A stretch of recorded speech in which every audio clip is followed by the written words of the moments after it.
अगर आप 7/2024 को CTET का परीक्षा देने जा रहे हैं तो हिंदी के इन प्रश्नों को अगर आपने नहीं देखा तो बहुत बड़ी गलती हो जाएगी।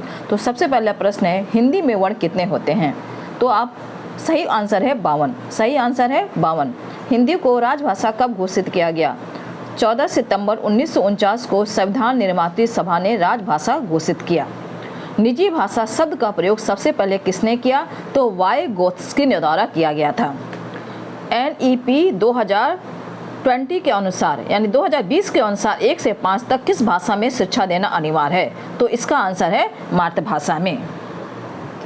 फिर है, भाषा शिक्षक के रूप में आप किसे सर्वाधिक महत्वपूर्ण मानते हैं? तो उत्तर है भाषा शिक्षक। 6 है, पहली कक्षा की पाठ्य पुस्तक में ऐसी भाषा का प्रयोग किया जाना चाहिए। कैसी भाषा का? तो आप लिखेंगे सरल भाषा को। उसमें कई ऑप्शन होंगे जिसमें से सबसे सही है सरल भाषा का। ये कई बार पूछा जा चुका है। भाषा शब्द की उत्पत्ति संस्कृत की किस धातु से हुई है? तो भास धातु से हुई है। देवनागरी लिपि का संबंध किस भाषा से है? हिंदी से। किस भाषा से है? हिंदी। वेरी इंपॉर्टेंट ये क्वेश्चन है। फिर है, पद्मावत किसके द्वारा रचित है? जायसी के द्वारा। पद्मावत किसके द्वारा रचित है? जायसी के द्वारा। फिर है, पद्मावत की भाषा क्या कौन सी है? तो पद्मावत की भाषा अवधी है। फिर है आपका, मानक हिंदी से क्या तात्पर्य है? साहित्यिक पुस्तकों की भाषा से। मानक हिंदी से क्या तात्पर्य है? इसका उत्तर होगा साहित्यिक पुस्तकों की भाषा से। भारतवर्ष में हिंदी को आप किस वर्ग में रखेंगे? राजभाषा के वर्ग में। अब बहुत लोग लिख देते हैं राष्ट्रीय भाषा, नहीं, राजभाषा। इसका आंसर सही आंसर होगा राजभाषा। ये भी बहुत इंपॉर्टेंट है।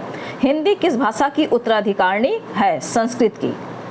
भाषा के लिए हिंदवी शब्द का प्रयोग सबसे पहले किसने किया? अमीर खुसरो ने किया।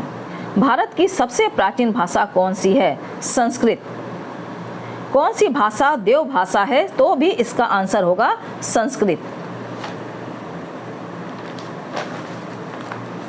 फिर देखिए आप, गुरुमुखी लिपि किस सिख गुरु द्वारा शुरू की गई थी? तो इसके गुरु अंगद हैं। यह भी क्वेश्चन बहुत बार पूछा गया है। क का उच्चारण का स्थान है कंठ। क का उच्चारण स्थान क्या है? कंठ। हिंदी वर्णमाला में स्वरों की संख्या कितनी है? ये भी बार बार पूछा जाता है। वहाँ 13 और 11 दोनों लिखा रहता है, लेकिन आंसर 13 है। धन्यवाद।